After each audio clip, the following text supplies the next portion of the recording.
विष्णु जी की जय हो। आज फाल्गुन माह के शुक्ल पक्ष का शनिवार है, तो शनि भगवान का आशीर्वाद और शनि दोष से मुक्ति पाने के लिए अपने सुनते हैं शनि महाराज की पौराणिक कथा। तो इस कथा को सभी भक्तजन श्रद्धा भाव से पूरा सुने और कथा शुरू करने से पहले कमेंट बॉक्स में शनि महाराज की जय हो जरूर लिखें। अगर आप पहली बार इस चैनल पर कथा सुन रहे हैं तो कंचन भक्ति सागर चैनल को सब्सक्राइब करके वीडियो को ज़्यादा से ज़्यादा शेयर करें, ताकि शनि देव की कृपा दृष्टि आप सब पर हमेशा बनी रहे। प्रेम से बोलो शनि महाराज की जय हो। एक समय स्वर्ग लोक में सवाल उठा कि सबसे बड़ा कौन है, तो सारे देवता अपने आप को बड़ा बताने लगे। तो 9 ग्रहों में वाद विवाद शुरू हो गया। विवाद इतना बढ़ गया कि आपस में युद्ध की स्थिति बन गई। फिर सभी ने मिलकर फैसला किया कि अपने देवराज इंद्र के पास जाते हैं और उनसे पूछते हैं कि हम में से बड़ा कौन है। तो 9 ग्रहों के मन में यह बात जंच गई और वह देवराज इंद्र के पास पहुंच गए। वहां जाकर प्रणाम करके बोले कि हे देवराज, आपको हमारा फैसला करना है। तो देवराज इंद्र बोले कि ऐसी क्या बात हो गई है जो आज मुझे फैसला करना होगा। तो वे कहने लगे कि आप हमें बताओ कि हम सब में से बड़ा कौन है। तो देवताओं का प्रश्न सुनकर देवराज इंद्र तो उलझन में पड़ गए। सोचने लगे कि किसको बड़ा बताऊं और किसे छोटा बताऊं। तो इंद्र कहने लगे कि मैं इस प्रश्न का उत्तर देने में असमर्थ हूँ। तो देवता बोले कि हमारा फैसला तो आज आपको ही करना है।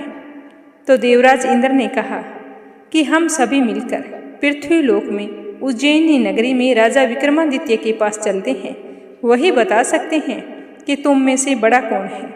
तो देवराज इंद्र सहित सारे देवता उज्जैनी नगरी पहुंच गए।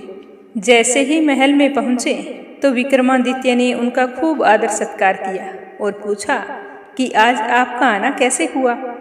तो सारे देवताओं ने कहा कि हम एक सवाल लेकर आपके पास आए हैं। आज आपको बताना है कि हम सब में से बड़ा कौन है। तो देवताओं की बात सुनकर राजा विक्रमादित्य भी परेशान हो उठे, क्योंकि सभी देवी देवता अपनी अपनी जगह अपनी शक्तियों के कारण महान थे। किसी को छोटा या बड़ा कह देने से उनके क्रोध या प्रकोप से भयंकर हानि पहुंच सकती थी।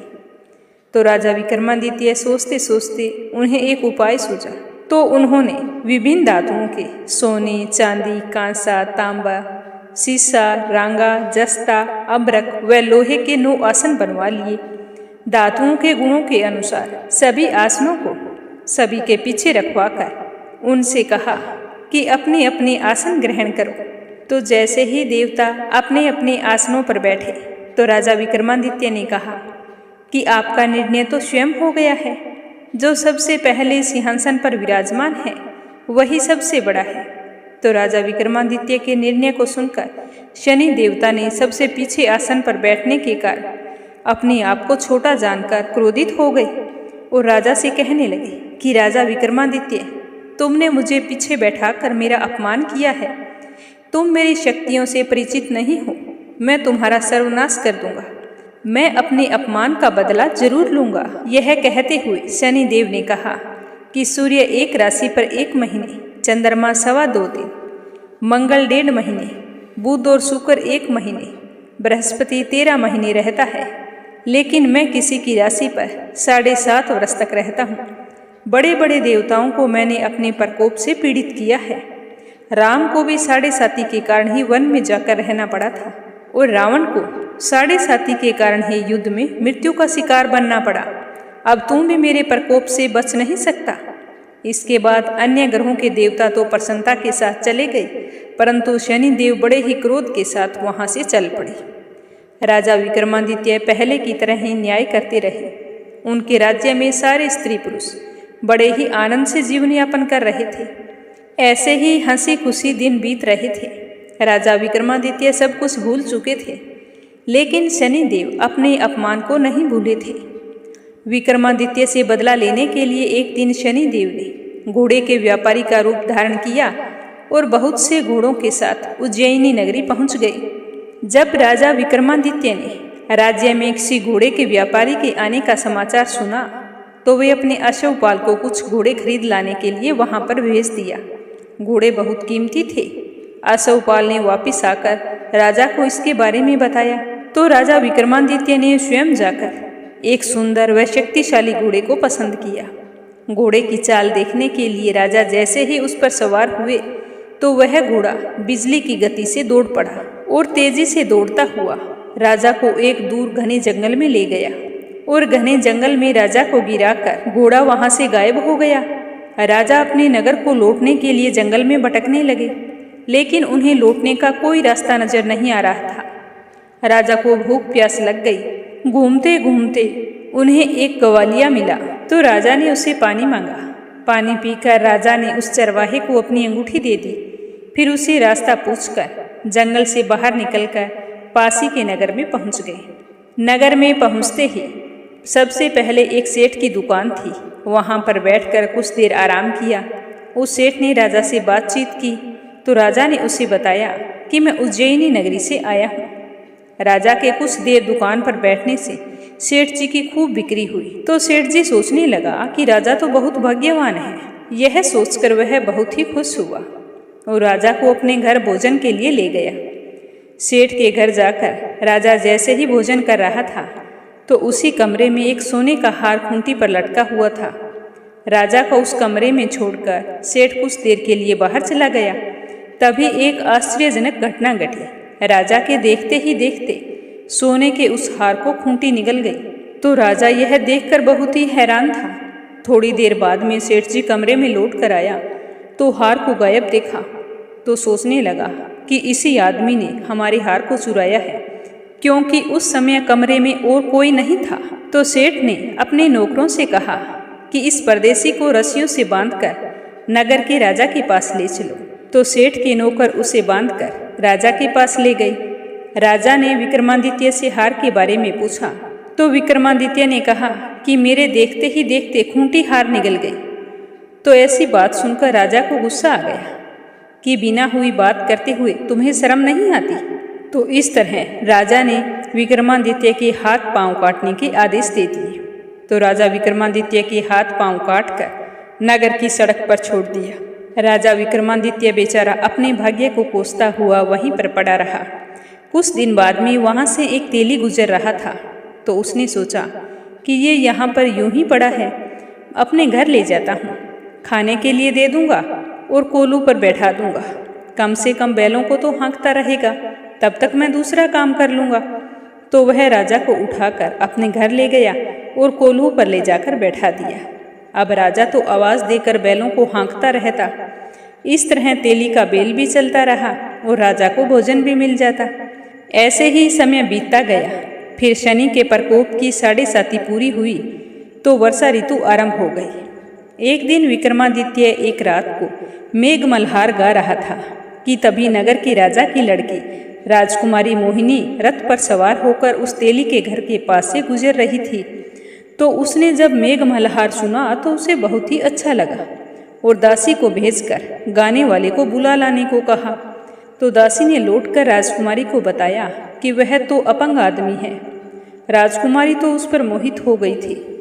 वह सब कुछ जानकर भी कहने लगी कि मुझे विवाह करना है तो उसी से करना है। तो जैसे ही यह बात राजकुमारी के माता पिता को पता चली तो वो तो हैरान हो गई।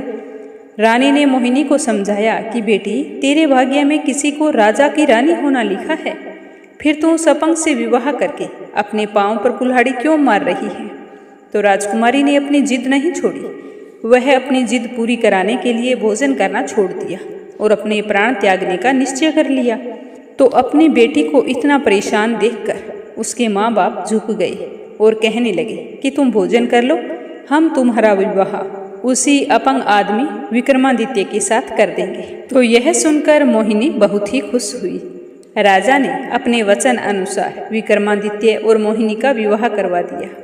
विवाह के बाद राजा विक्रमादित्य और राजकुमारी तेली के घर में रहने लगे। उसी रात सपने में शनि देव ने राजा से कहा कि राजा, तुमने मेरा प्रकोप देख लिया, मैंने तुम्हें मेरे अपमान का दंड दिया है। तो राजा ने शनि देव से क्षमा करने को कहा और प्रार्थना की कि हे शनि देव, आपने जितना दुख मुझे दिया है और किसी को मत देना। तो शनि देव ने कुछ सोच कर कहा कि राजा, मैं तुम्हारी प्रार्थना स्वीकार करता हूँ। जो कोई स्त्री पुरुष मेरी पूजा करेगा, शनिवार को व्रत करके मेरी व्रत कथा सुनेगा, उस पर मेरी अनुकंपा हमेशा बनी रहेगी। तो प्रातःकाल राजा विक्रमादित्य की नींद खुली तो अपने हाथ पांव सही सलामत देखकर बहुत ही खुशी हुई और उन्होंने मन ही मन शनिदेव को प्रणाम किया। तो राजकुमारी की आंख खुली तो वो देखने लगी कि राजा के हाथ पांव सही सलामत है। तो वो तो हैरान हो गई और कहने लगी कि स्वामी, यह सब कुछ कैसे हुआ? कल तक तो आपके हाथ पांव नहीं थे और ये चमत्कार कैसे हो गया? तो राजा विक्रमादित्य ने अपना परिचय देते हुए शनि देव के प्रकोप की सारी कहानी मोहिनी को कह सुनाई। जब इस बात का पता सेठ को चला तो वह तो दौड़ता हुआ तेली के घर पहुंचा और राजा के चरणों में गिरकर क्षमा मांगने लगा। राजा ने उसे क्षमा कर दिया क्योंकि यह तो शनि देव के प्रकोप के कारण हुआ था। तो सेठ राजा को अपने घर ले गया और उसे भोजन करवाने लगा। तो जैसे ही राजा भोजन करने लगा तो उसी समय वहाँ पर एक आश्चर्यजनक घटना घटी। सबके देखते ही देखते उस खूंटी ने हार उगल दिया। तो सेठ जी यह देखकर बहुत ही हैरान और आश्चर्यचकित था। तो हाथ जोड़कर कहने लगा कि राजा, मुझसे गलती हो गई, अब मैं मेरी बेटी का विवाह आपके साथ करना चाहता हूँ। तो राजा ने हाँ कर दी। तो सेठ जी ने अपनी बेटी का विवाह भी राजा विक्रमादित्य के साथ कर दिया और बहुत सारे सोने आभूषण धन आदि देकर राजा को विदा किया। फिर राजा विक्रमादित्य राजकुमारी मोहिनी और सेठ की बेटी के साथ उज्जैनी पहुँचे। तो नगरवासियों ने हर्ष से उनका स्वागत किया और राजा को वापस पाकर बहुत ही खुश हुए। अगले दिन राजा विक्रमादित्य ने पूरे राज्य में घोषणा करवाई कि शनि देव सब देवों में सर्वश्रेष्ठ है। प्रत्येक स्त्री पुरुष शनिवार को उनका व्रत करें और व्रत कथा अवश्य सुनें। तो राजा विक्रमादित्य की घोषणा से शनिदेव बहुत ही प्रसन्न हुए और उस नगर के सारे लोग अपने राजा की आज्ञा अनुसार शनिदेव के व्रत और पूजा पाठ करने लगे।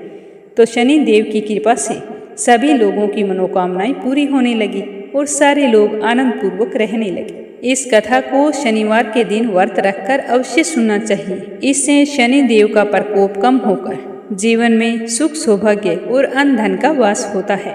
कथा समाप्त होते ही कमेंट बॉक्स में जय हो शनि देव की अवश्य लिखें।